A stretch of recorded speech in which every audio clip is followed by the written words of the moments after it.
ഒന്നാം ഘട്ട തെരഞ്ഞെടുപ്പിൽ കേന്ദ്ര ആഭ്യന്തരമന്ത്രി രാജ്നാഥ് സിംഗിന്റെ മകൻ പങ്കജ് സിംഗ് ആയിരുന്നു പ്രധാന VIP. കുടുംബ രാഷ്ട്രീയത്തിന്റെ ഫലമായാണ് ടിക്കറ്റ് ലഭിച്ചതെന്ന ആരോപണം പാടെ തള്ളിക്കളഞ്ഞുകൊണ്ടാണ് പങ്കജ് സിംഗ് പ്രചരണം നടത്തിയത്. So I don't think I need to comment on this again. I'm very much hopeful that I'll get the blessings of people of Noida. മുഖ്യമന്ത്രി സ്ഥാനാർത്ഥിയെ പ്രഖ്യാപിക്കാതെയാണ് ഉത്തർപ്രദേശിൽ BJP തെരഞ്ഞെടുപ്പിനെ നേരിടുന്നത്. എന്നാൽ ആദ്യഘട്ടത്തിൽ വോട്ടെടുപ്പ് നടക്കുന്ന മധുര മണ്ഡലത്തിൽ നിന്ന് BJPയുടെ മുഖ്യമന്ത്രി സ്ഥാനാർത്ഥിയുടെ പേര് കേൾക്കാൻ കഴിഞ്ഞിരുന്നു. പാർട്ടിയുടെ ദേശീയ സെക്രട്ടറിയായ ശ്രീകാന്ത് ശർമ്മയാണ് മുഖ്യമന്ത്രി പദവി മുൻനിർത്തി പ്രചരണം നടത്തിയത്. ജനങ്ങളുടെ ആഗ്രഹമാണ് അവർ പങ്കുവെക്കുന്നതെന്നായിരുന്നു പ്രചരണത്തോട് ശ്രീകാന്ത് ശർമ്മയുടെ പ്രതികരണം. ये सेंटिमेंट है, ब्रजवासियों की भावना है. ब्रजवासियों की भावनाओं पर किसी का कोई अंकुश नहीं है. भगवान कृष्ण भी इनकी भावनाओं के सामने नतमस्तक थे. മധുരയിലെ തന്നെ കോൺഗ്രസ് സ്ഥാനാർത്ഥി പ്രദീപ് മാത്തൂർ, ദാദ്രിയിലെ BSP സ്ഥാനാർത്ഥി സത്വീർ സിംഗ് ഗുർജർ എന്നിവരും ഒന്നാം ഘട്ടത്തിലെ പ്രമുഖരാണ്. ഒന്നാം ഘട്ടത്തിൽ ഉത്തർപ്രദേശ് തങ്ങൾക്കൊപ്പമാകുമെന്ന് എല്ലാ രാഷ്ട്രീയ പാർട്ടികളും അവകാശപ്പെടുന്നുണ്ട്. ആദ്യ 2 ഘട്ടങ്ങളിലെ തെരഞ്ഞെടുപ്പിൽ BJP 90 സീറ്റുകൾ നേടുമെന്നാണ് പാർട്ടി ദേശീയ അധ്യക്ഷൻ അമിത്ഷായുടെ അവകാശവാദം.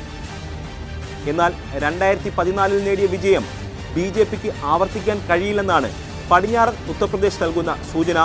ഇതിന് പ്രധാന കാരണം കഴിഞ്ഞ തെരഞ്ഞെടുപ്പിൽ കൂടെ നിന്ന ജാട്ടുകളുടെ നിലപാട് മാറ്റമാണ്. BJP का क्या हुआ कि तो BJP ने हमारे हरियाणा के अंदर जाकर के देखिए वहाँ पे लोगों को भिड़ाने का काम किया. जाटों का जो आरक्षण था उन्होंने उसको भिड़ाने का काम किया. तो जब वो लोग इस चीज़ सबको ख़त्म करते जा रही हैं, जात पात का मुद्दा बढ़ाते जा रही हैं, बार बार मंदिर का राग उठाती हैं, झगड़े कराते, दंगा फसाद कराते, तो उसको हम क्यों साथ देंगे? हम उस पार्टी को साथ देंगे ना जो हमारे हित की बात करेंगे. तो BJP में जो है 2014 का जो नरेंद्र मोदी PM है तो आफ्टर इंडिया उन्होंने वादे जो किए थे लोगों से कि हम ये कराएंगे वो कराएंगे, हम जानना चाहते हैं कि वो कहाँ गए वो वादे, कहाँ गए वो अच्छे दिन जो कह रहे थे कि अच्छे दिन आएंगे अच्छे दिन आएंगे. अच्छे दिन के चक्कर में हमारे तो बुरे दिन आ गए. BJP സർക്കാർ ഭരിക്കുന്ന ഹരിയാനയിലെ സംവരണ വിഷയവും നോട്ട് അസാധുവാക്കൽ മൂലമുണ്ടായ ബുദ്ധിമുട്ടുകളുമാണ് ജാട്ടുകളുടെ മനംമാറ്റത്തിന് പ്രധാന കാരണം. അതേസമയം BSPയും SP കോൺഗ്രസ് സഖ്യവും മേഖലയിലെ മുസ്ലിം വോട്ടിലാണ് വിശ്വാസം അർപ്പിച്ചിരിക്കുന്നത്.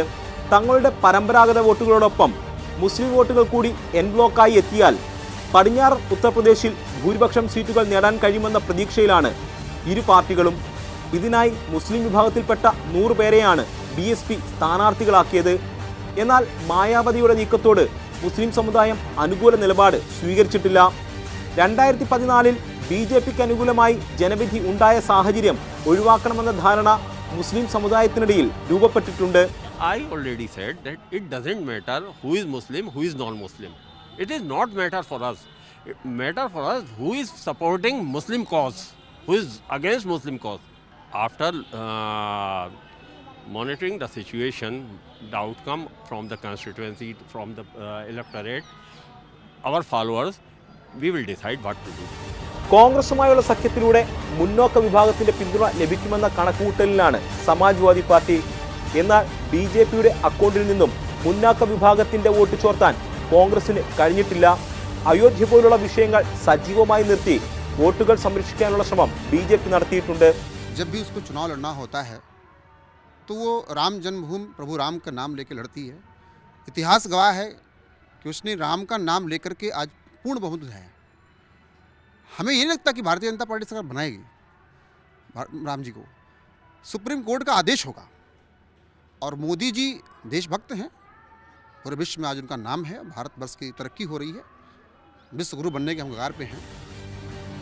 അതേസമയം ജാട്ടുകൾ ഉൾപ്പെടെയുള്ളവർ അടങ്ങുന്ന പടിഞ്ഞാറൻ UPയിലെ കർഷകരെ കൂട്ടുപിടിച്ച് അജിത് സിംഗിന്റെ RLD നടത്തുന്ന നീക്കങ്ങൾ മറ്റു രാഷ്ട്രീയ പാർട്ടികളെ ഒരേപോലെ പ്രതിസന്ധിയിലാക്കുന്നുണ്ട്.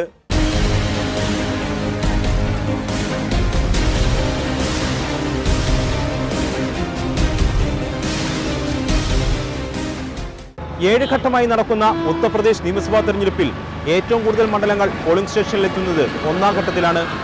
ഒന്നാം ഘട്ട വോട്ടെടുപ്പ് നടക്കുന്ന പടിഞ്ഞാറൻ ഉത്തർപ്രദേശ് 2014 BJPയോടൊപ്പമായിരുന്നു നിന്നത്. എന്നാൽ മോദി സർക്കാർ 2.5 വർഷം പൂർത്തിയാക്കുമ്പോൾ 2014 പ്രകടനം ആവർത്തിക്കുക എന്നത് പ്രയാസമാണ്.